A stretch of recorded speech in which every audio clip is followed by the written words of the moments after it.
अस्सलाम वालेकुम। होपफुली आप सब लोग ठीक होंगे। आज का जो हमारा टॉपिक है वो है the law of equi marginal utility.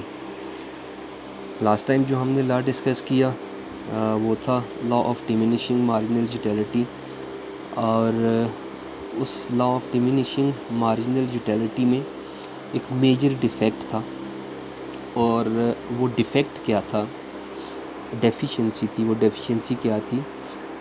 That only explains behavior of the consumer regarding a particular commodity at each time.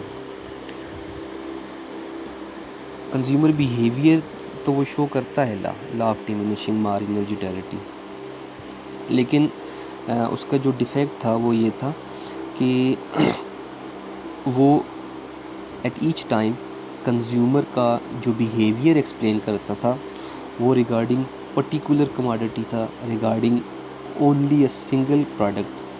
वो कंज्यूमर बिहेवियर जो है वो law of diminishing marginal utility explain करता था। आपने देखा होगा उस लॉ में कि जब हमने एग्जांपल ली तो मैंने कहा कोई एक पर्टिकुलर कमोडिटी है जिसके डिफरेंट यूनिट्स जो हैं वो कंज्यूमर कंज्यूम कर रहा है। दैट मीन्स कि कंज्यूमर बिहेवियर तो है, लेकिन वो regarding single commodity, regarding a commodity, only single commodity, वो कंज्यूमर बिहेवियर एक्सप्लेन करता है।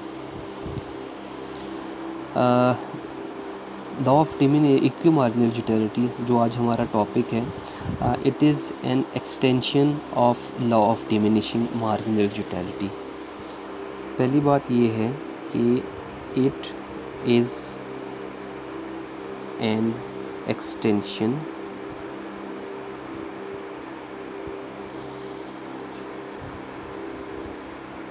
of the law of diminishing marginal utility.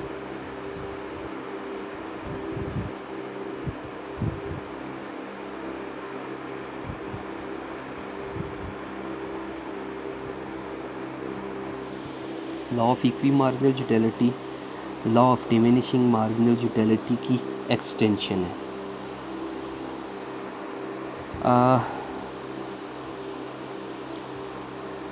इसका मतलब ये हुआ कि अगर law of diminishing marginal utility consumer behaviour किसी पर्टिकुलर कमोडिटी के बारे में एक्सप्लेन करता है, तो law of equi marginal utility जो आज हमारा टॉपिक है ये कंज्यूमर बिहेवियर एक्सप्लेन करेगा regarding multiple commodities.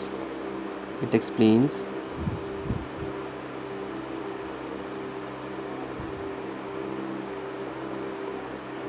Consumer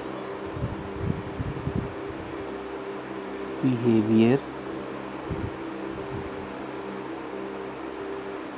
regarding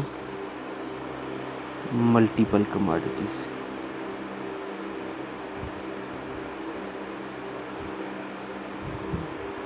multiple भी कह सकते हैं या आप रिगार्डिंग मोर देन वन कमोडिटी, तब भी बात ठीक है। क्लियर हो गया जी?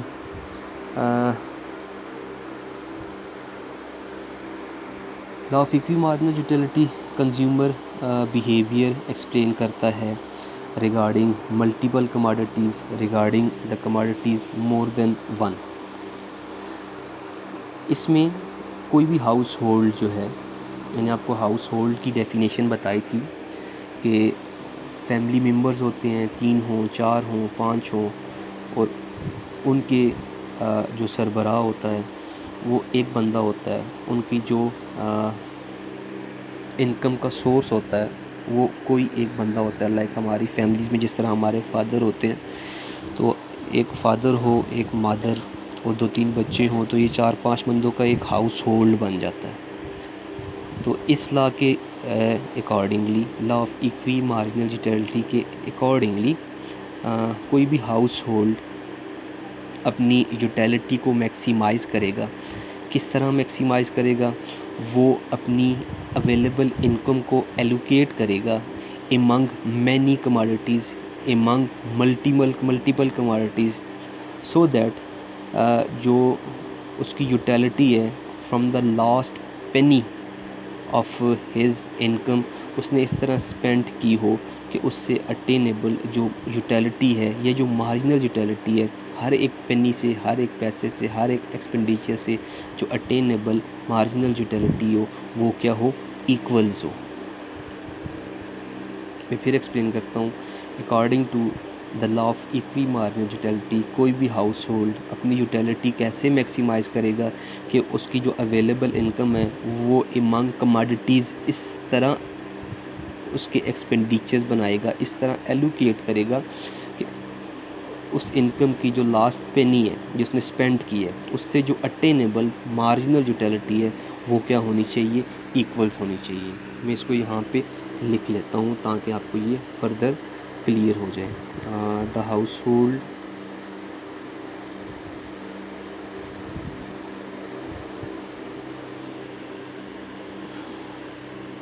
maximizing its utility, maximizing its utility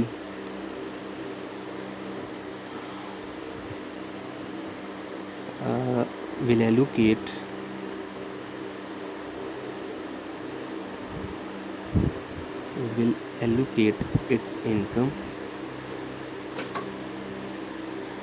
income among commodities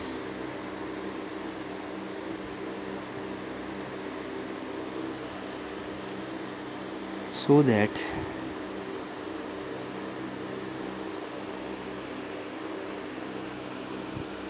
the attainable marginal utility from the last penny spent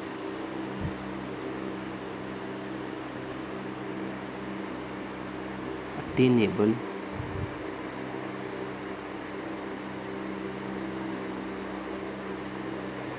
marginal utility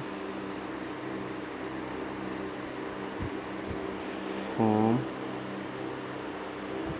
the lost penny, पैसे को कहते हैं penny spent